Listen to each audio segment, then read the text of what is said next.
This is The Joe Gaither Show on BamaCentral.com.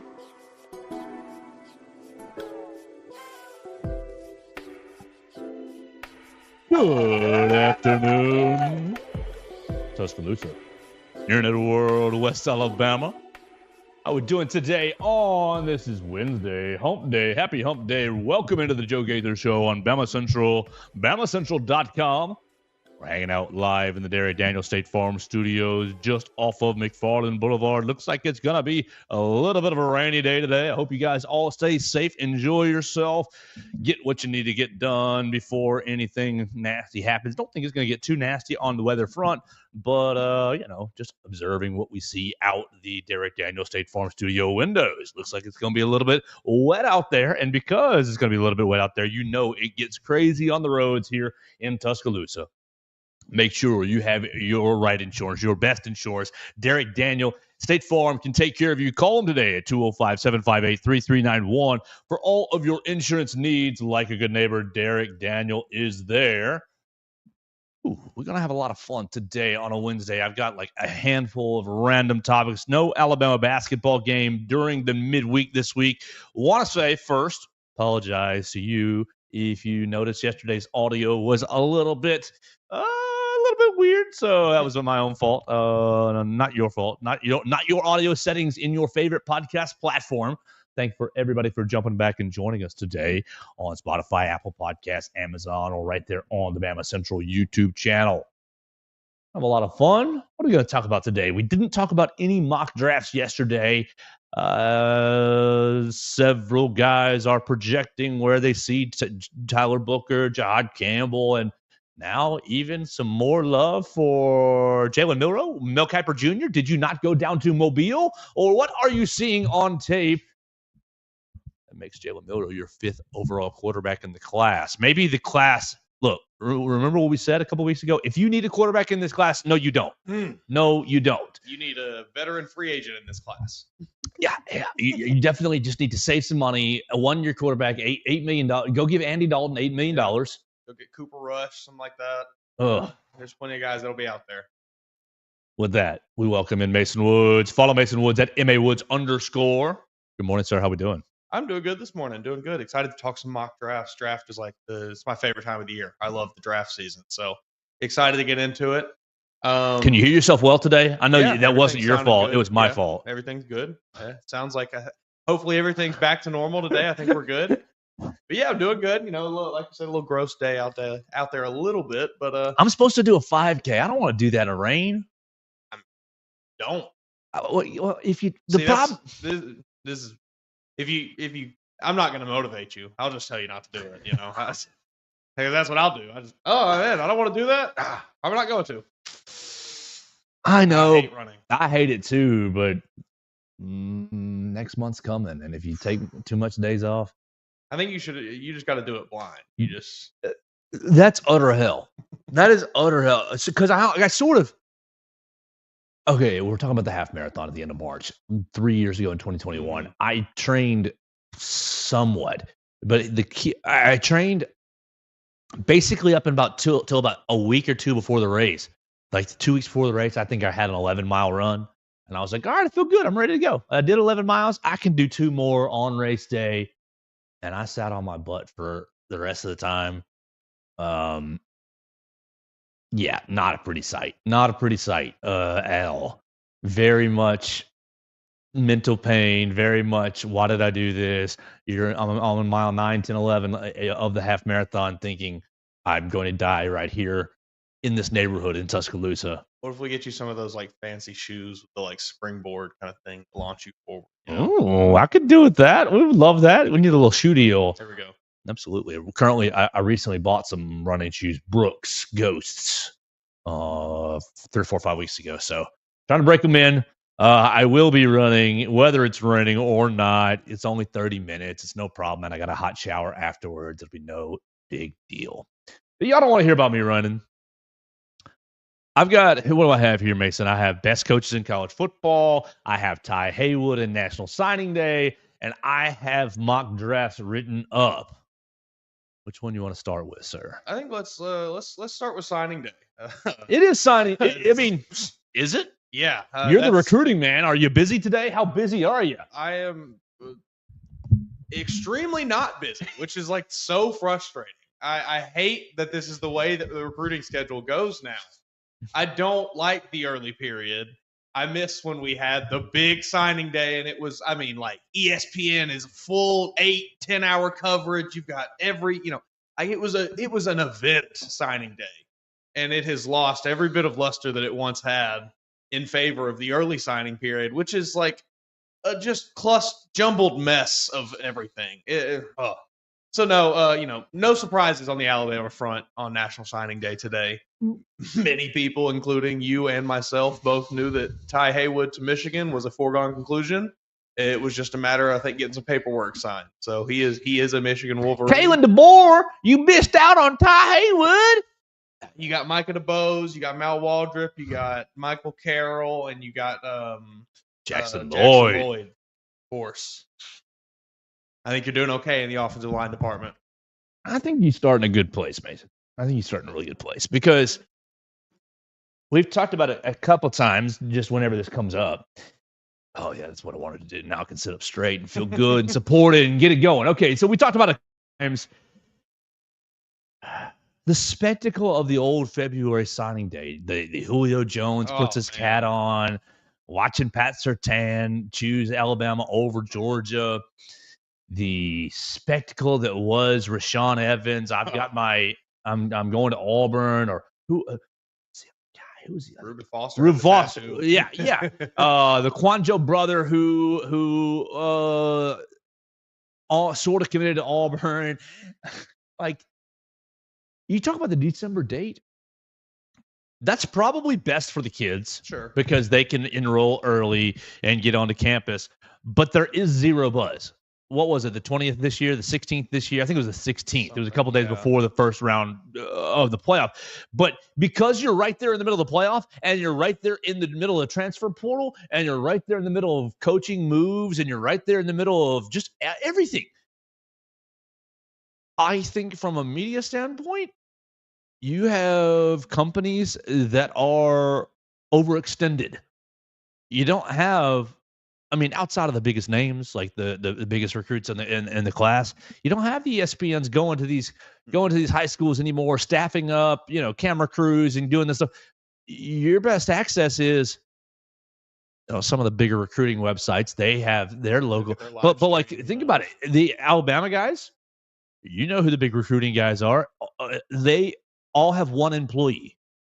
And that's great. And they all work hard. No disparagement. Zero criticism or disparagement in this statement. My point being is they can't be at every Alabama signee. Yeah. They can't be at every decision. They can't be at, maybe Billy's going to choose Alabama, Oregon, or Ohio State. That's going to be a really dramatic video. People are going to want to watch it. And I'm going to want to interview Bill. Like, it's just, You think that the recruits now, with kind of the rise of social media and everything, because admittedly, say when like Julio Jones was committing, we didn't have Instagram lives, you didn't have Twitter live streams. Like Zion Gibson, 2026 recruit, live streamed his entire commitment ceremony, and it was Ryan did too, didn't he?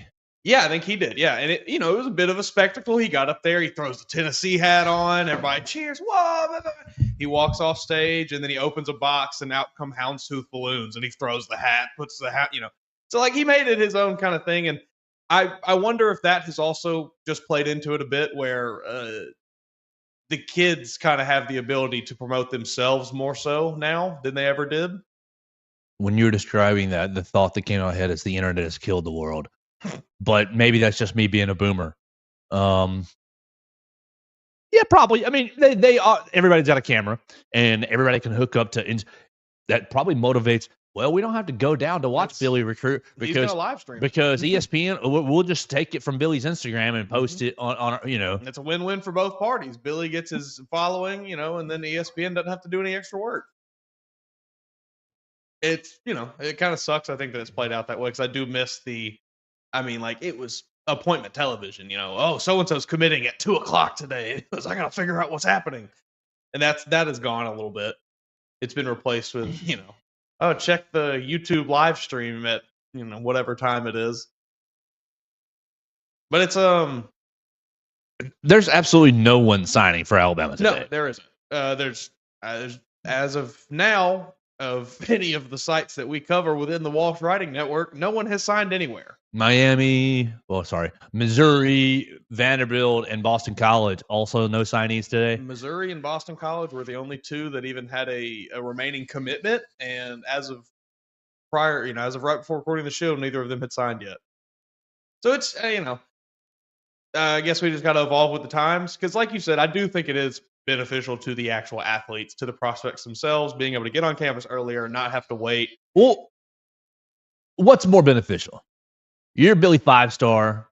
Is it more beneficial for you to go ahead and enroll early as in the spring, or you're a Billy 5-star 17, 18-year-old? Is it more beneficial for you to stay those extra 3 months in mom and daddy's house, play your spring semester, graduate with all the rest of your class? Like, to me, now this comes from a perspective of not an elite athlete, not someone who was recruited at all. I always thought, like, yeah, it'd be cool to go to college early, but you give up that whole second semester. Sure. And granted, small time thinking over here. I don't know. Do you think enrolling early it really is that beneficial? I think it is in one aspect, but go ahead. In the grand scheme of things, maybe it's not. If you actually ran the numbers on players that enrolled early versus players that were drafted in the first round or something, I'm not sure, what the numbers would tell you. It'd probably be pretty even as far as players who showed up later and players who enrolled early. But I think that to the player themselves, maybe it means a little bit, you get to just feel more comfortable going into that first set of spring football where you're already you've kind of shaken off that label of being the new guy already. You don't have to come in fresh. You kind of already know what's going on. You get a feel for things. And also, a lot of those guys, they just want to go to the NFL. I want to get there as fast as I can. This is how I get there faster, is by showing up to college faster. That's absolutely right. I think the biggest asset, as I work with my camera right there, I think the biggest additive is the fact that you get to have your first semester on campus without a season. So you get to, obviously they're practicing or they're working out. They're doing fourth quarter. I think fourth quarter probably is getting going relatively soon. Probably the next 2 weeks, if I had to guess. But so you do have activities, football activities, but you don't have game week and you don't have the stress of your in season. So you can go figure out where Reese Pfeiffer Hall is. Go figure out where Harris Hall is. Go figure out how to get to Shelby and how to get into some of these buildings. Go figure out where in the library. You know what? I love the basement, the dungeon, all the way to the bottom. Go past the steps. They've got those on the corner of University, right across from Reese. I don't remember the name. I love that one. Yeah, they're renovating it now. Melissa told me the other day. Oh, that was that's the education library, right? Yeah, it had a really good basement. That one. Okay, yeah. Make sure you check that out. So it's a good way to ease into. I'm moving away from mom and dad. I think that's a really good point because me and you both were college students. We weren't athletes, but that first semester was. Whoa, it is quite the adjustment. Just going from living at home and then basically complete freedom where it's you can just decide what you do with all of your time. It's up to you. That's a lot that gets thrown on you. So yeah, I think getting that opportunity to maybe ease into it a little bit is certainly beneficial. And, while having that extra time to be at home with your family and your friends and things could also be beneficial in a way. I think it kind of goes both ways. I'm just thinking about my mom and dad and how much I love and miss them and all, But no, signing day. Who gives a rip? Let's see let's see how these 247 and all these classes are. Is anything moving at all? I bet you it's not. Alabama overall ranked fourth. Composite ranks. That's what I want. Texas 1, Georgia 2, Ohio State 3, Alabama 4, Oregon 5, Michigan 6, Auburn 7, Florida 8, Texas A&M 9, and them LSU Tigers at 10. So we asked the same old questions. You didn't nail the in-state recruiting. Whoop-de-doo, la-di-da. But we don't have enough NIL. No. We're not paying NIL. Look at Ty Haywood going to Michigan because largely an NIL deal. Okay. Obviously, Michigan's a good school as well, but you finished fourth. You finished with with 3 5-stars. To me, and maybe my standards just aren't high enough. Maybe I often think the Alabama fan championship or bust is a little bit nuts. And we finished fourth. We didn't finish first. Georgia, look, it's a top 5 class. It's about keeping them on campus at this point and developing them. I think, considering the circumstances of the 12 months, I mean, where were you 12 months ago? You had 6 commits in this class, dropped all the way down to 1 during the transition, and that 1 still didn't sign. Where did he go? Where did Turbo Rogers go? Ohio State, I think. Did Turbo Rogers go to Ohio State? Let's see. Tevin Sinclair, Carter Lewis. Yeah, he did. Yeah. Anthony Turbo Rogers. Okay, so you didn't even keep him. So you went to 0, basically. And you rebuilt the class in 11 months. And I mean, let's be honest, like, these are numbers on a screen. The difference between 1 and 5 is pretty negligible. At the end of the day, a handful of those kids will probably never even see the field. So if Alabama had finished with the 54th ranked class or something, panic. Sure, that's understandable. But from 1 to 10, basically, like, those are all just really, really good recruiting classes with really good players.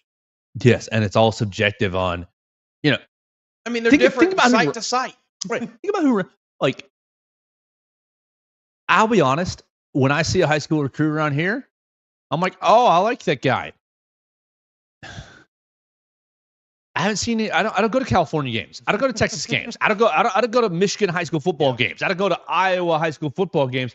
And so I trust my eyes. I definitely trust my eyes. But as far as, like, and you got to put yourselves in these recruiting directors and in these area scouts, like, they're seeing a select number of guys. Oh, Billy's good. Charlie's good. Steven's good. I like him. But I really think Michael could be a 5-star plus. Great. But they're not seeing the other side of the country, really. I mean, sure, they get clips and they're watching it and they are doing good work. But they're not observing every bit of high school football. They're observing their region and basing their rankings around what they have access to. All right. Keep going. Sign letter of intent. All these guys have enrolled. Okay, yeah. According to 24/7, you got 18 enrollees. And then you've got 3 or 4 guys signed letter of intent who have not enrolled. Chuck McDonald he's coming late. Chuck, Caleb Edwards, and London Simmons are the 3 that he's got right here. And a bunch of these transfers that are all coming in. And these transfers, of course, are part of the recruiting ranking now. Honestly, like, I have no complaints. I'm not going to sit here and turn this into we didn't do good enough. We did everything's falling. I think you secure Keelan Russell, and the rest of it is pretty much gravy. Yeah, I think so. I mean, you hit all the spots where it's like, all right, you need a really good quarterback, get you a really good receiver, good corner, a couple good offensive linemen, a couple good defensive line. You hit all of you checked all the boxes on this recruiting class. I think it's nitpicking to focus on where they came from.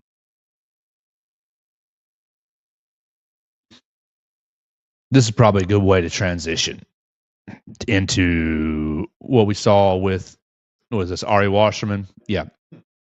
Ari Wasserman, on 3 Sports, ranked his top 25 coaches.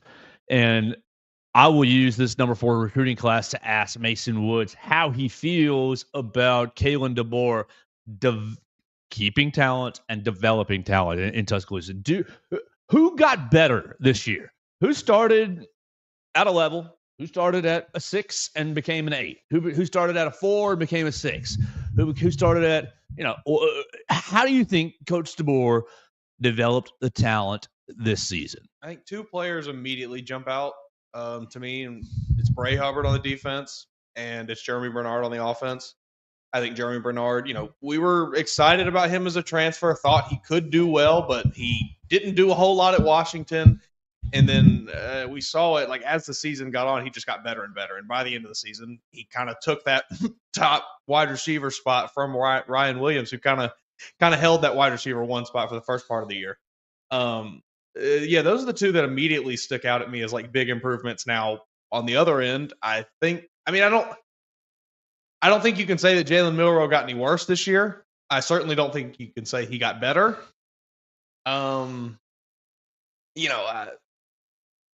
I think it was just kind of a foregone conclusion the level of quarterback play I think you were going to get from Jalen Hurts or Jalen Milroe this year. It's just he was what he was. I don't think that he's miraculously going to find some coach that's going to unlock whatever ability is in there somewhere. Yeah. So I don't think you can really count Jalen Milroe's performance as a kind of a negative mark on Kalen DeBoer's coaching record. I feel pretty good about what he did this year. And Damani Jackson, he was fantastic. A guy that didn't really get what he wanted at USC, hits the transfer portal, comes to Alabama, and then finishes the season as what me and you would call one of the country's best cornerbacks. But maybe he needs to prove himself a little bit more. So Ari Wasserman ranks Kalen DeBoer as the 9th best head coach in college football right now. I'm trying to check myself for biases. I'm trying to check myself for, okay, Joe, your automatic reaction is always, that's too low. That's too low. It's burned. I see. All right, the list is Kirby Smart 1, Ryan Day 2, Dan Lanning 3, Steve Sarkisian 4, Marcus Freeman 5, Dabo Sweeney 6, Deion Sanders 7, Kyle Whittingham 8, Kalen DeBoer 9, Josh Heupel 10, and then who cares about the rest of it? There's a bunch of fun names on the rest of it, 11 through 25, and we may discuss some of those in a minute. But I see this list, and it makes sense with my eyes. But then you look at the records, some of the records here. Kalen DeBoer is 7-0 against a combined Kirby Smart, Dan Lanning, Steve Sarkisian, and Kyle Whittingham, who were all ahead of him. Ahead of him, excuse me. But that to say, like, I have a hard time saying that Kalen DeBoer is a better coach than Kirby Smart. Okay, so sure. I'm giving Kirby the nod. And then we go, I'm just going to go these 1 through 8. All right. Are you better than Ryan Day? I can give Ryan Day the nod. Maybe, but yeah, you just won the national championship. You just won and he's been a picture of consistency. Let's not act like, that consistency has been getting to the playoff and losing, but that's what they've done every year. A lot of people, like, that's the Ohio State fans who want to fire him. It's insane. Do you realize how many fan bases are going to trade with you to go to the playoff every year and roll the dice on one game? Yeah, you just rolled the dice and y'all won this year. Like, stay with him. It was the most challenging playoff path in history, and y'all won it. So no, I'm going to give Ryan Day the nod. Okay, Dan Lanning becomes an issue for me. This feels a little bit of like Golden Boy. What have you actually done, Dan Lanning? Kalen DeBoer 3-0 against Dan Lanning. Mm-hmm. So 3 of the 7 games are against Dan Lanning. Yeah, they won the Big Ten this year, right? Sure. Golly, that feels weird to say. You won the Big Ten this year. You've had really good records, but in your biggest moments, you haven't lived up to the hype. I guess the biggest Dan Lanning moment that I've got in my brain is all the bleep he talked about Colorado. That's the only one I can think of. And them going out there and absolutely destroying them. They're playing for clicks or something. Oh man. All right, so Dan Lanning, I got a problem with that one. Sorry, and also the resources. The resource difference. I mean, I don't remember the exact figure, but I saw the comparison from how much Phil Knight has given to Oregon versus how much the Under Armour CEO has given Maryland. It was, I mean, like laughably large. The vast discrepancy between those two. We'll keep going. I got another one that Marcus Freeman is a better coach than Kalen DeBoer. This is preposterous. Oh, well, I skipped four. Steve Sarkisian. You want to start I'll give with? you Sark. I think so. I think that's okay. I think Even though he's 2-0 against Sark, yeah, got him at Washington twice, right? Yeah, got him in 2 bowl games. Now, okay, I don't give a bleep about what is it, the Holiday Bowl, the non-playoff game, bowl game. But then you did beat him in the playoff. Sure. Go ahead. I think you can make the argument either, this is one where you can argue it, but I don't really have an issue putting Sark over him. I'll say that. Now, putting Sark at 4, kind of crazy, considering some of the people that's after him, especially one that maybe even has a lot more accolades than Sarkisian. But I don't care about this is right now. I don't care about Dabo. Is it right now? I mean, I guess, yeah. It's right now because Bill Belichick's on this list. Okay, yeah. At number 21, without even coaching a college game. Yeah, fair enough. Yeah, no, that's fair. You can argue it, I think. I don't necessarily have an issue with saying Sark's a better coach, though. All right, yeah, I'm not going to fight you too hard. Marcus Freeman, though, I will fight you on. What? 2 years? One good one. One good one. Let's 3 years. 2021 and so 4? Yeah, let's find out. Let's not guess. He's got a coaching record right there. 21, 22, 3, and 4. 4 years in, he's 33-10. He's won the Gator Bowl, the Sun Bowl, the first round of this past year, the Sugar Bowl, the Orange Bowl, and lost the national title game. Big 14-2 energy this year. Like, he got a lot out of Notre Dame this year. Sure. I don't have an issue with it, I guess. I don't know. Just because the talent that he's dealing with at Notre Dame is not near as high as the talent that Sarkisian's dealing with at Texas and at Lanning at Oregon. And yeah. I guess I'm factoring in like body of work too much, thinking about, DeBoer had that same issue when he was at Washington, and the same issue, I don't know. I guess, yes, if we're talking like currently based off of the job that you did last year, I guess I can't argue Marcus Freeman being where he is. Oh, I mean, and I'm wrong. It's technically just his 3rd year. He only coached the bowl game in that 2021 game, filling in for Brian Kelly. Took his family. Baton Rouge. I don't know. Dion or Dabo, which we kind of touched on. There we go. Oh, missed my tab right there. Okay, yeah, Marcus Dabo, get out of here. I'm sorry. I mean, he brought Clemson back from the depths of hell and put them in the playoffs. In the ACC. Sure. I don't care. Here's my question. The old Bear Bryant question. Mm-hmm. He can take his and beat yours in. He can take yours and beat his in. You put Kalen DeBoer on the Notre Dame sideline and you give Marcus Freeman, Alabama. That's where I'm kind of at with Marcus Freeman giving the nod just a little bit. Mm-hmm. And that's kind of how I'm playing a lot of these games. You put Dabo Swinney on this sideline and you put Kalen DeBoer on the Clemson sideline, I think that it would be a 2-score game in Kalen's favor. Very possible. I just do. I think he's going to Dabo play so conservative, and Dabo would just do certain things. Yeah. Again, I'm too in my head on resumes. I gotta be more current because Dabo, you have been the picture of like resistance to change for the last 4 years. So the only NIL in this program is God. Praise the Lord. Praise the Lord. They got him a transfer this year, didn't they? I don't remember where he came from. I think they did actually acquire one player in the transfer portal this offseason. Let's see. They are from Iowa. It's the class of 25, right? Yeah. Okay. So they ended up this year with the number 26 recruiting ranking, and they have three transfers. Three transfers. Jeremiah Alexander from the University of Alabama. That's right. Tristan Smith from where is that? What college is that? Tristan Smith from Southeast Missouri State, and Will Helt from Purdue.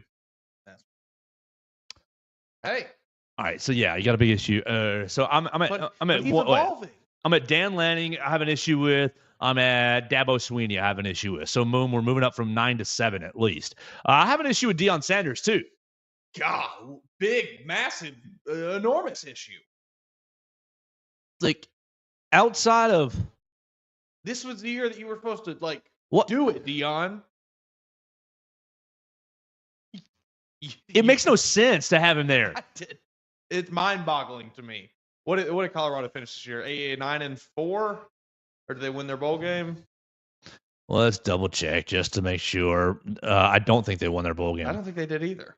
All the way down. And that's prime prep. Colorado 8-4. Yeah, they were 9-4. They lost the Alamo Bowl. 9-4 this year. What were they last year? 4-8. 4-8.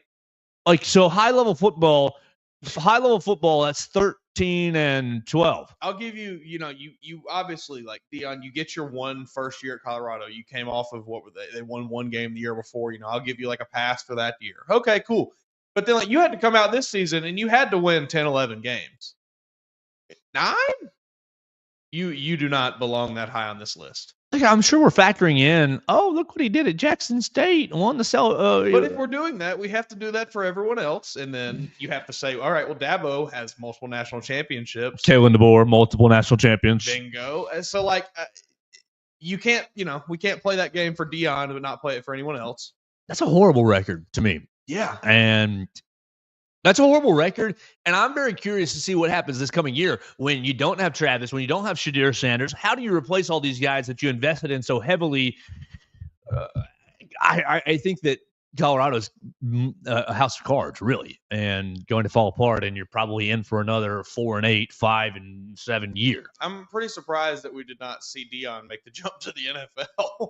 I really thought for a minute that was going to happen there because exactly what you said. I don't know what Colorado is even doing this year. You got the 27th overall ranked recruiting class, so you did okay. You landed Julian Lewis, big-time quarterback, so maybe that's your immediate Shadir Sanders replacement. I don't know. It seems like they invested a whole lot into making a run this year, and then it didn't pan out, and now they're kind of left holding their hands. All right, and then probably the worst one that's ahead of him. What? Ari Wasser, you cover this sport, don't you? I know you do. You're employed. You cover this sport, and you put Kyle Whittingham at 8 above Kalen DeBoer. Okay, I understand. Utah, low expectations. He's raised the bar. Utah used to be a cutesy little program when Urban Meyer was there, and I remember it was, Alex Smith, Utah, where'd they come from? And then there was, Mountain West, right? And, we're Pac-12 members, and now, now they're in the Big 12, first year in the Big 12. You went 5-7. You didn't make a bowl game. Your last 3 bowl appearances, you lost the Las Vegas Bowl, you lost the Rose Bowl, you lost the Rose Bowl. Yeah, the last 3 years you went 8-5, 10-4, and 10-4. But goodness gracious, insanity. 2 years combined. What's 8-5 is 13. So you're 13-12 the last 2 seasons without a bowl victory, and you're a better coach than Kalen DeBoer. Another year for Cameron Rising. That's what they need. That's what Kyle Whittingham needs. It's ridiculous. That one doesn't make any sense to me at all. It's absolutely insane. There's even there's so many names after Kyle Whittingham that belong above him to me. That's just crazy. Kurt Cignetti at 12 does. Yes. Kenny Dillingham at 13 belongs ahead of him. Yep. I'd put Lane Kiffin above Kyle. Yeah, I was about to say that, but I didn't want to even go all the way. I would. So I have 4 guys that Kalen DeBoer should definitely be ahead of. So that takes him from 9 to 5 in my rankings, just off what I'm feeling. That feels more appropriate. I think getting him in that top 5 to 6 range, probably right in there. That feels about where he should be. Because obviously, like we said, Kirby Smart, Ryan Day, I'll give you those. I'll give you Steve Sarkisian. I'll probably give you Marcus Freeman based on last season. But it starts to drop off after those. All right, so here's just a conceptual issue that you can help me with. Because I always argue, oh my gosh, no, we're journalists. We're not doing things for clicks. Come on, we're not doing this for clicks. This is how I really feel. This is what I really think. This list is all for clicks. 1,000%.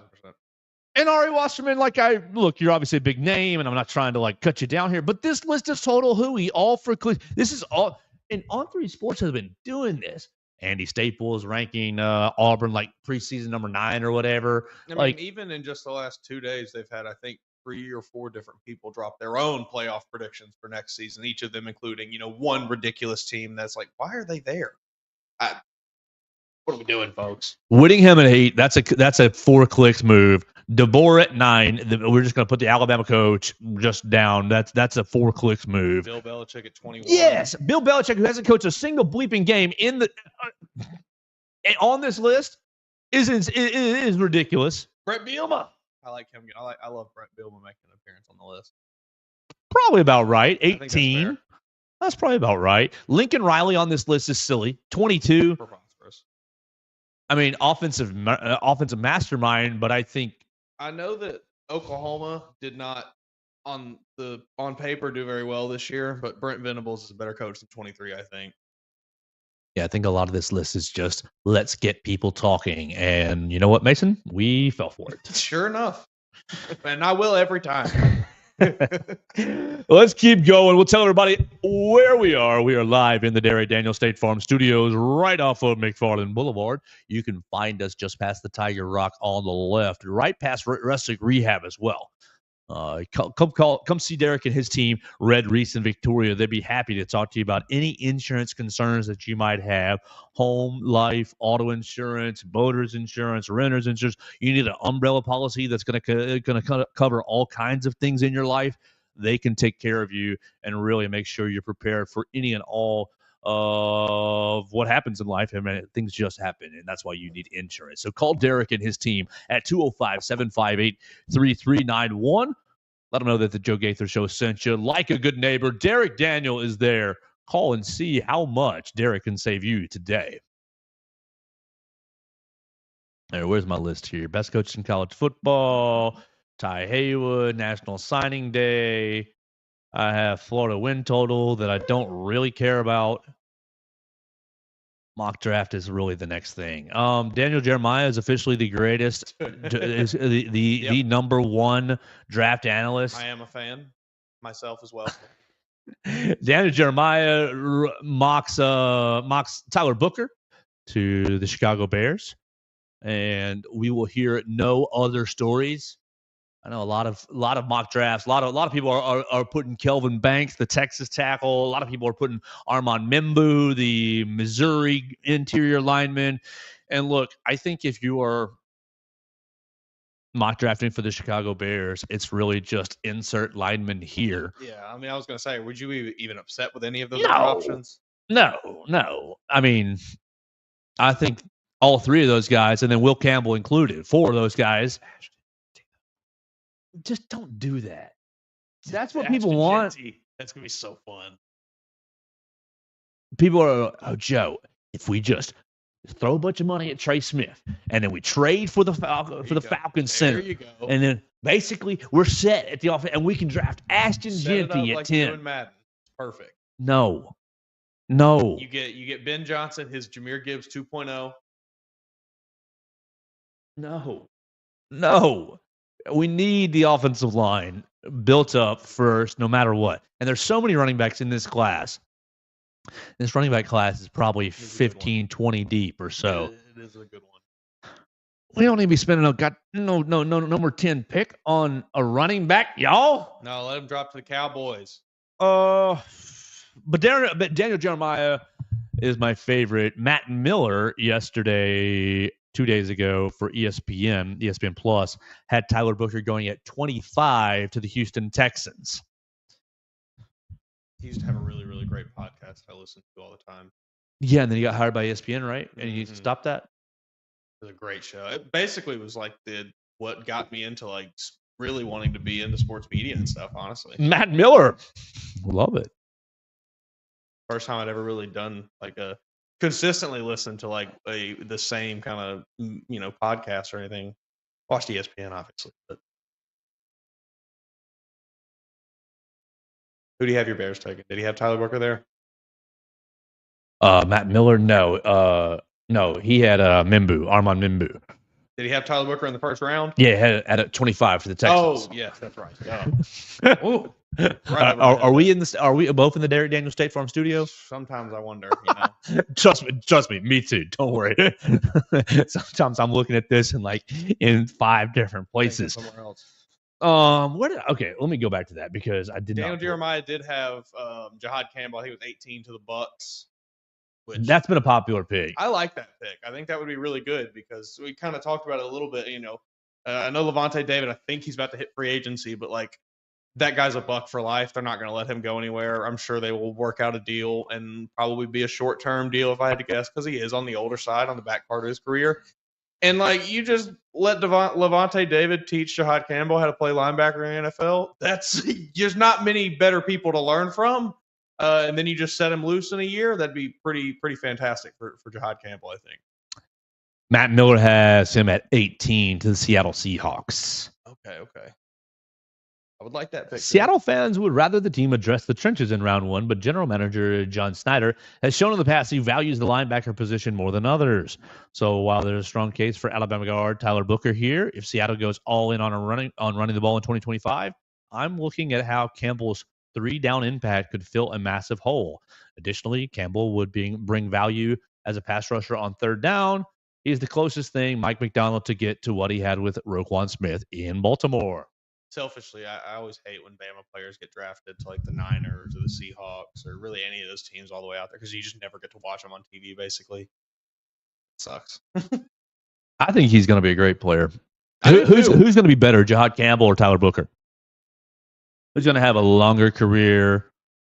I guess longer career. That's the offensive lineman, probably. Yeah, but as far as like, I think Jahad Campbell may reach a higher peak than Tyler Booker does. As far as I think Jahad Campbell may get to that being like, oh, this guy's one of the best linebackers in the NFL. And Tyler Booker could be a very, very good guard and might reach that point of being one of the best in the NFL, but with linebacker, it's a little more. It would have been a little more shine. It would have been great to have him back one more year. Oh, because I think that he's still got another step in his game, as you're alluding to. I think we've seen about the peak of Tyler Booker. Yeah, he's probably. I mean, everybody's got steps to take. Sure, but I think Jahad Campbell still has a lot of room where he can grow as a linebacker and grow as a defender. And as he does that, I'm with you. Get him to the Bucks would be good. We talked about it the other day. I think I really would like to see him go to the Cowboys, though. Pair him up with Michael Patrick. How about some Cowboys? That would be a ferocious defense. So I had to watch Vanderbilt last night. Vanderbilt blew a second half lead again. Looks like Auburn crushed Oklahoma. And then, we had Chad Baker-Mazara talking all kind of crap on the court afterward. Oh, yeah? Because I saw our friend Kevin Skarbinski tweet about that. Oh, I thought he would learn his lesson. What happened? Because as soon as the Vanderbilt game was over, I moved off of basketball. I don't know really what happened. As I understand, I mean, he just kind of stood on the court jawing at the Oklahoma team as they walked off, standing at midcourt, kind of making a show of it. Whatever. I think people are just. Oh, yeah, I got you. Alabama fans look for, and Auburn fans do the same thing. Any sports fan does this to their rival, but every game they look for reasons to poke fun at each other and pick at things and pick things apart. But at the end of the day, Auburn won 98-70, I think. So not a whole lot you can pick apart from there. They have the hardest schedule in the country, and they are one of the best teams in the country. All right, I'm watching it. He's at midcourt, and he's holding his jersey kind of up off his chest so that everybody can read Auburn on his chest. And he's not saying anything. He's just holding it there. But Bruce Pearl standing there. You got teammates standing there. They're all looking at him like, "What are you doing? You like Bruce Pearl is holding his hand out, trying to get him to stop, and then he just gives up. Yeah, he's whatever. It looks a little goofy, I guess. Can you hear this? Mm-hmm. Yes. What's he saying to the camera in just a second?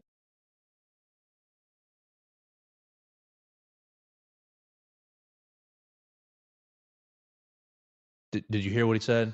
Could you make it out? Maybe that's what I said, and then something I couldn't quite make out. Yeah, he just like pointed at the camera right at that last little bit. So This great. is just this is just classic internet fans wanting to rile each other up. I think it was a little hard to find something with the actual play to poke fun at for Alabama fans. So you had to pick something that happened after the game. What else? How'd Vandy do? No, tell me about that because I didn't watch it. I didn't really watch any SEC basketball. I mean, like we said on the show, basically, I kept up with scores, and that was about it. I saw Vandy was up, and then I saw next thing I knew they were not up, and it was like, oh, that's tough. Can't defend the 3-point line to save their life. They gave up 7 of 12 in the second half to Florida from beyond the arc. And really, they've got size issue. They got a real size. They don't have a single player on the roster over 6'10". It's Byington's first year. We brought in 11 new players, a lot of them from James Madison, and they take a 1-point lead into halftime because they're playing fairly well and they're playing decent defense. But both their bigs end up fouling out, and Florida out rebounds them. And I mean, Vanderbilt did outscore them in the paint 42-40, but it was basically we ran out of gas. We don't have enough steam to stay. I think they are a good team, and I think they play hard. From what I've seen over the last couple of games, watching them and covering Vanderbilt on SI for us, but I just think that they lack some serious depth to compete at the top level of the SEC. Where does this put Florida in the SEC standings now? 4th, right? I think so. 4th or 5th. 4th. Yep, 4th, 3 games out of the lead, behind Missouri, Alabama, Auburn. Right. So I mean, I don't think Florida's really that good though. I saw, I'm not. I watched one game. I don't even remember who it was they played. They were just, and I didn't even watch it that close. I just kind of had it on in the background, but they didn't overly impress me. Yeah, I'm not really concerned about Alabama's matchup against Tennessee, Florida. Ole Miss, though, gets a big home win against Kentucky. Kentucky is fraudulent. You may have been correct with your assessment of them yesterday on yesterday's show. I mean, I think they're a good team, but the same sort of way. I they're don't front know. Runners. Right. When they're shooting well, when everything's working right, when we're playing in Rupp, but when Arkansas punches us in the mouth, we're going to let one loss turn into 2 because we're in a pity party. Yeah, so tonight you got Missouri, Tennessee. That might be interesting. I'm interested to see what happens in that game. Arkansas, Texas, LSU, Georgia. God, those are going to be ugly games. Do not watch those games. No, but Missouri, Tennessee will be very entertaining, I think. Well, entertaining is relative. The outcome will be entertaining, I guess, to find out 38-36 to lose. Or 38-36 is going to be. This is going to be a night once again of just checking box scores at the end of the game. 42-43. Oh, I can't watch Tennessee play basketball. Tennessee, the number 1 defensive rating. Great. What do you think the over/under is for that game? We can. It's 134.5, but 134. I mean, that's. What is that divided by 2? Because I'm not a math major. That is 67 points. 67 all. And then you factor the spread. You factor the 8-point spread in there. So take 8 away from they're looking at like what? Like 59, 70. Yeah. Gross. Yeah, no. This is bad. That's bad for the sport of basketball. Rick Barnes, I think he needs to be just ushered into retirement because he's actively hurting basketball. Missouri, the 14th overall offensive efficiency, 43rd defensive efficiency. Their tempo is 179. Tennessee's tempo 339. Like Rick Barnes, such a just uninspiring, boring brand of basketball. And it, hey, it works for him. Oh well, works for him. I mean, I don't know how well it actually. Yeah, works. what does that mean? What? When is the last time they actually regular season? I'm sure. Yeah, All right. Conference Tournament Championships 2022 is the last one, and they did win the regular season last year. Okay. Right. Because it came down to pretty much Alabama and Tennessee and Auburn. Alabama finished 4th last year, right? 4th or 5th. Right. But what did that? It didn't do anything. No, they never do. They hardly ever do anything. They got to the Elite Eight last year and lost. That's their second Elite Eight ever. 2010 and 2024. Great job.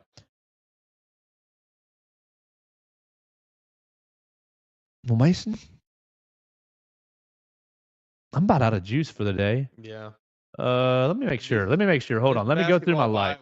Really? Well, let me go through my likes because I know I always like it. Oh, well, a lot of my likes are political at this point. Roll Tide. Okay. Keep going. Yep, we love you, EO Sky. Okay, we'll finish with this. This is from College Football Report on the Twitter machine, and they're ranking hot seats. They're ranking coaches hot seat.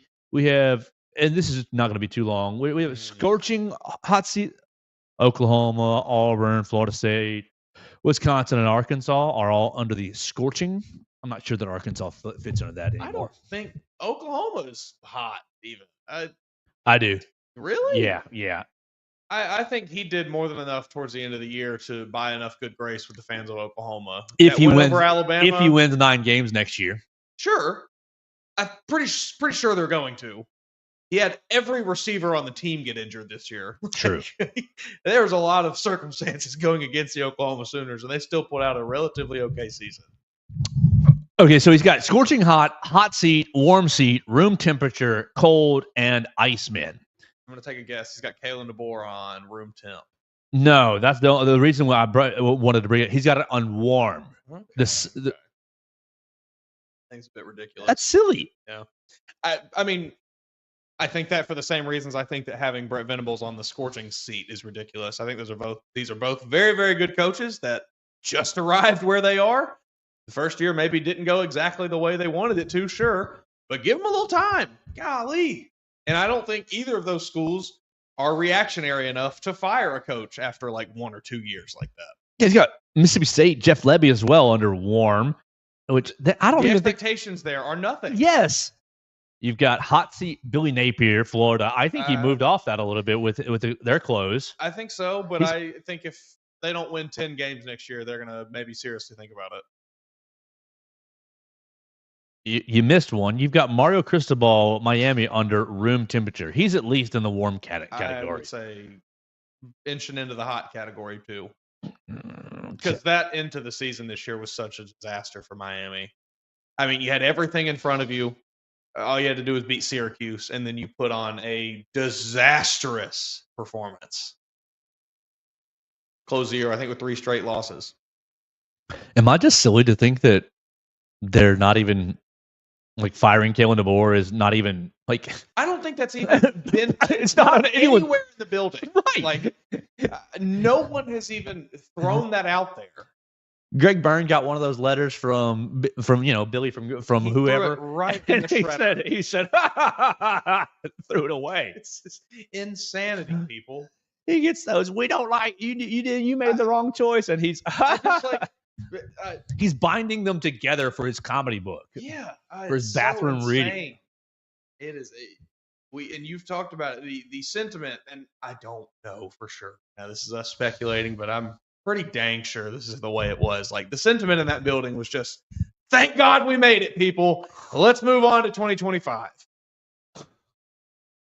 It had to be. God. I think it had to be. Nope.